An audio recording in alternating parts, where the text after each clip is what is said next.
Hi everybody, it's Melissa from Welcome to the Woods. In this video, I want to show you how to get a perfectly crisp paint line using tape. Now, I can cut in with the best of them, but sometimes you have to use tape. So in this instance, I'm running a level, and then I'm matching my tape up with that laser level. I want to try a few different methods in this video. The first one I'm going to show you is caulking. This method works the best, I think, when you're trying to get a crisp paint line in a corner or like along a baseboard edge, but when I'm just running caulk along the edge of this tape on a completely flat wall, it's not going smoothly, as you can see. This is probably the worst caulking job I've ever done in my life. Anyway, then the next method I want to show you is pressing with a credit card. Some people suggest that if you just press the tape down very hard, you won't get any bleed through. Another method is running a damp rag over the edge of the tape to kind of seal it in.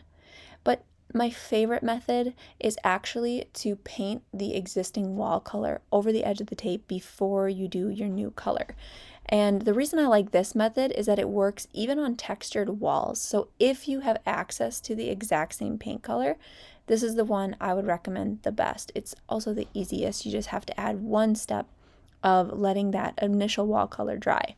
Now I'm going to put these different methods to the test with a very dark black paint, and I'm putting that on the edge where I tried out my different methods. I labeled them on the tape, and I'm actually using my brush to push the paint down against the edge of the tape so that if there was going to be bleed through, it would definitely happen.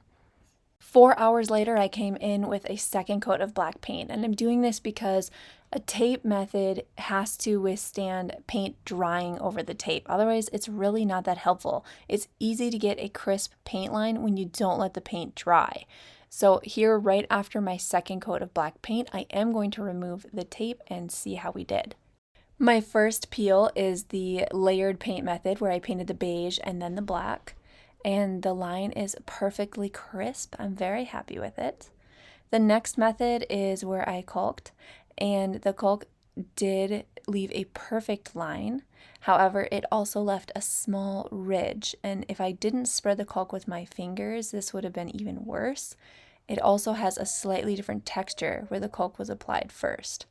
Both the spots where I pressed with a credit card and I ran over the edge of the tape with a damp rag had a small amount of bleed through along the line, which I can show a close-up of that here. So those methods were okay, but in my opinion, not good enough. I hope this short video was helpful for all of you out there trying to get a perfectly crisp paint line in a DIY paint job. Thanks so much for watching Welcome to the Woods. We will catch you again next week.